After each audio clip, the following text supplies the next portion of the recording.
تو عین ممکن ہے آپ بولو بھائی کہ محلے والوں کو اس سے کوئی چڑ ہوگی, ہو سکتا ہے یہ دھوکے باز نہ ہو, لوگوں کو اس سے کیا ہو, چڑو. کوئی دوسرا شخص آ کے کہتا ہے یہ دھوکے باز ہے, آپ کیسے ہو سکتا ہے بھائی ان کے آپس میں کوئی ذاتی بغض ہو, اس وجہ سے یہ اس کو کیا کہہ رہے ہیں, دھوکے باز. لیکن جب ساری دنیا کہہ رہی ہوگی دھوکے باز ہے, تو آپ کو اس سے معاملات کرنے میں احتیاط کرو گے کہ نہیں کرو گے؟ آپ کہو گے یار اس سے لین دین میں اب احتیاط بہرحال ضروری ہے کہ یار یہ ایسا ہے نہیں جیسا نظر آ رہا ہے, تو پیسوں کے لین دین میں آپ کیا ہو جاؤ گے, ہوشیار. تو یاد رکھو قرآن مجید میں اللہ تعالیٰ کا ارشاد ہے وَمَنْ أَصْدَقُ مِنَ اللَّهِ قِيلًا, اللہ سے زیادہ سچی بات کس کی ہو سکتی ہے, اللہ سے زیادہ سچ کون بول سکتا ہے.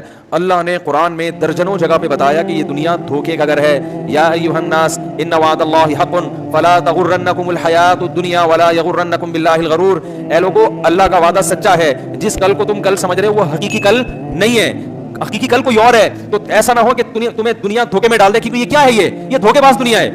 تو اب آپ بتاؤ جس کو قرآن بار بار کہہ رہا ہے دھوکے باز دھوکے باز دھوکے باز, اور آپ اس سے بڑے آرام سے لین دین کر رہے ہو, آپ اس سے بالکل پورا اعتماد کر کے اس دنیا پہ بیٹھ گئے, تو بتاؤ پھر ہم اور آپ سے بڑا بیوقوف دنیا میں کون ہوگا؟